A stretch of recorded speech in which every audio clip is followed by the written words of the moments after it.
The C.S. Lewis Institute presents an interview with Dr. Art Lindsley, based on his book, C.S. Lewis's Case for Christ, with Leesa Donner.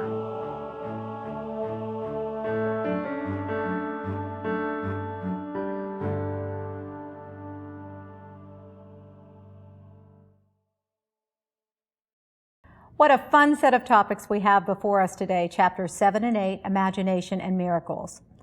Art, you've used the phrase Lewis's baptism of imagination. What do you mean by that? Well, Lewis speaks about it as a first stage to his coming back towards faith in Christ. He had a long ride in a train, and he bought a book, George MacDonald's Phantastes, at a bookstore in the train station, and he ended up reading it on the train ride, and he said something happened.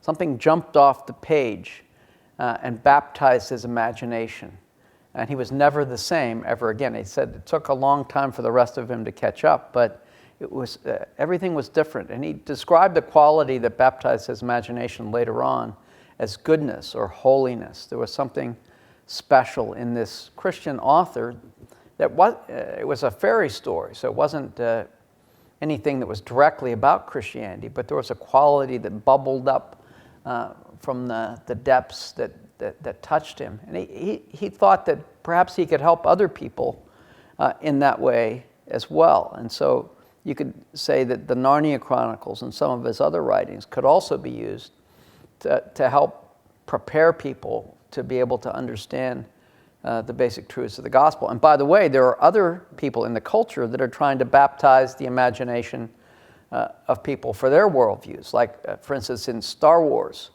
George Lucas said that he wanted to create a new mythology that would prepare people for the New Age worldview. And you could say he was pretty successful, perhaps, in doing so.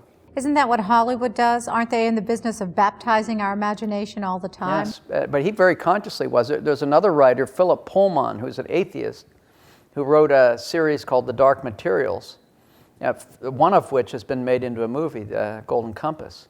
And he wanted to baptize a whole generation of young kids for atheism. And there are now atheist camps and various other things that are to do that. Pullman is very viciously anti-C.S. Lewis and anti-Narnia, but because he knows the effectiveness of those books in people's lives. You also say that reason is the natural organ of truth, but imagination is the organ of meaning. Can you elaborate on that a little bit? That's one of my favorite quotes of Lewis. It basically means that it's one thing to lay things out in terms of a rational argument, but Lewis argues, and that's the last line for one of his essays in the Selected Literary Essays, where he argues that every word that we understand, you don't understand until you have an image, metaphor, or picture with which you can associate it. And that's what he argues in that essay. But I think it's true throughout his writings. The reason he is so powerful is the way he uses reason and imagination. Like, for instance, in his writings, he'll have just the perfect image, picture, or metaphor to make his point. For instance, my favorite quote of Lewis is this: "Our Lord finds our desires not too strong, but too weak. We are half-hearted creatures fooling around with drink, sex, and ambition when infinite joy is offered us. Like an ignorant child content to play with mud pies in a slum because he doesn't know what it means to have a holiday at the sea. We are far too easily pleased." And that's not only a great quote, but what makes it is the image and metaphor, the mud pies in the slum and the holiday at the sea. And he's a master of doing that throughout his writings, in Mere Christianity and in other places. Plus, in his fiction, he's able to embed all of his philosophical or theological ideas, his greatest ideas, in Narnia. That's what Alan Jacobs argues in his book about Lewis, that every single idea that he regards as profound, he's able to write in a way that children can understand. And so it's very profound on many different levels. Why was imagination so important to him? Well, perhaps because it was a first step in his journey, but it was also a way to impact people that came in through the back door. In fact, he said that Narnia was a way to get past the watchful dragons of of people's religiosity. That you're able to be impacted anew by the story of the gospel. Perhaps you've heard it 1,000 times and you go yawn, but there's something about, say, The Lion, the Witch, and the Wardrobe, when you both read it or you see it in the movies. It moves you deeply because it comes at some of these different themes from a whole different angle and catches you unaware. Do you think Jesus used a little bit of imagination in his parables? Jesus was a master of dealing with both reason and imagination. Certainly the parables are a great illustration of that, but he's often uses many pictures and metaphors, like the camel through the eye of a needle, or many other things that just make his point very vividly, unforgettably, because the image is stuck in your mind and you can't get beyond it. In fact, he not only used it to make his point, but he used it, the parables particularly, with closed people to get them to think about who they really were. And I'm thinking about a section in Luke where he talks about the lost sheep, the lost coin, the lost son, and it all kind of comes in a row. And he keeps making the same point over and over and over again, that the Father is searching. And in that parable, it doesn't really have a conclusion. And the Pharisees and Sadducees that he tells the parable to are left with the choice: are they going to embrace sinful people, or are they going to be like the elder son that sits outside?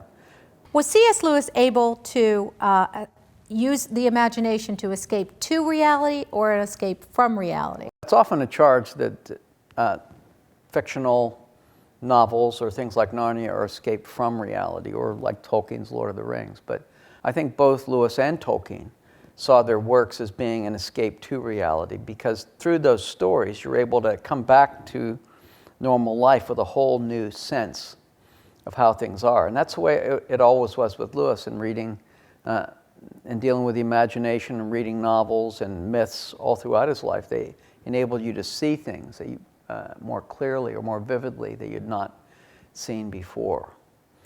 One phrase that's sometimes used now is the best way to teach morality is through the moral imagination, to have stories that embed the moral principles in the story. They don't necessarily have a moral to the story, but you understand, you pick up the dilemmas people are going through and the way they address them.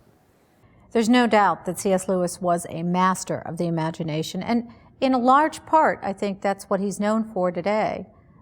Some of those children's works. That's interesting. I'd say most people now more identify him as a writer of children's stories than otherwise. But of course, he was probably more known in his own day, at least before the Narnia Chronicles, as a philosopher, master of English literature. So how do you think his masterful working of the imagination really provides us with an exposure to the Christian faith? He takes the imagination and kind of uses it as an implement to get us into the Christian faith. It just allows us to understand vividly, in a way that we've never understood before, various aspects of the faith, because he not only makes it clear to our reason, but he provides the images, metaphors, stories by which it arrests us. Give us an example. Well, the Narnia Chronicles are really the best story, but also the Space Trilogy, for instance. In Out of the Silent Planet and Perlandra, he has images of what other planets, like in Out of the Silent Planet Mars, or in Perlandra Venus, would be like without the fall. And so it's a tremendous picture of what creation and the pleasures of creation might be. Next, we turn to the issue of miracles. And miracles represent such a major stumbling block to faith for so many people. It seems like we feel like if I can't understand it, then it must not exist. So what do you say to people who fret over the problem of miracles? Well, I'd say that there's a preliminary question that needs to be resolved before you go to the topic of miracles. And I would say, does God exist? If God exists, then it would seem that miracles are possible, and it would be possible for God to intervene in his creation. So That's perhaps the first question. To go directly to miracles, it might seem that miracles are less plausible than some other rational explanation unless you see that God exists. And there are a couple different worldviews that you can have there. One sees the universe, and I have an image in my book, of a closed box. And that would be more of the naturalist, materialist worldview that sees the universe as only within natural processes. Whereas within the biblical worldview, you have the top of the box being open, so that nature has its own laws, but God can intervene within nature. And those two worldviews are the contrasting worldviews we often face today. I'd love to hear more about the Socratic Club debate. I'm just dying for you to sort of paint a picture for us. Who was involved? Where was it? What went on? If you could just give us a little bit, we could be a fly on the wall. Well, it was a regular set of meetings that Lewis held, and they would, every time they met, they'd have a leading atheist, for instance, come, or a leading Christian come. But they invited very sharp atheists and very sharp Christians to be there. And so they would have always a respondent. If it was an atheist, there would be someone that responds. Sometimes C.S. Lewis was the respondent, sometimes someone else was, or vice versa. If there was a Christian speaker, they'd have an atheist respondent. And that would have really open dialogue from both sides on issues of faith. And they brought in some of the top atheists of that age. Would come and speak, like Anthony Flew or various others spoke at that place. And it was a very vigorous discussion that always happened, and Lewis was often at the center. Well, one time, and this is something I mentioned in my book, there was a philosopher who was a Christian, but an analytic philosopher that came in and criticized, somewhat successfully, one of his arguments in the book Miracles. And he, at that time... It was a woman, right? A woman, Elizabeth Anscombe.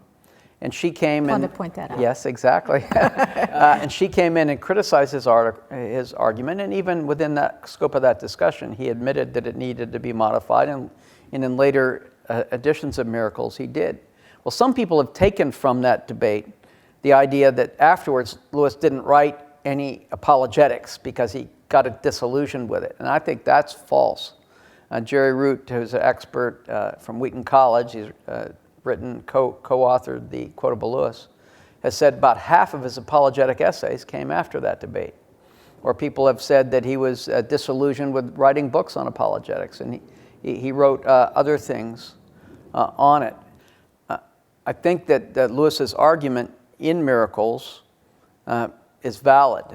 There's a book written by Nicholas Reppert called C.S. Lewis's Dangerous Idea, where he defends philosophically as part of a PhD thesis in a secular university, defends Lewis's argument at the beginning of Miracles. And it's essentially the argument from reason that says that if atheism is true, materialism is true, and everything we have is a result of time, chance, and atoms, then it leaves us in the position of being very improbable that we could trust our reason at all. But he defends that very successfully in a sophisticated way, and it's a book that's available now. So others have also defended it. Later, philosopher John Lucas debated Elizabeth Anscombe on that very same subject, and very much held his own against her on that topic. So I think his argument is valid, and he wasn't so disillusioned with apologetics or with other things as some people try to portray that he was. Imagination and miracle, a lot to think about in those topics. Thank you very much today, Art.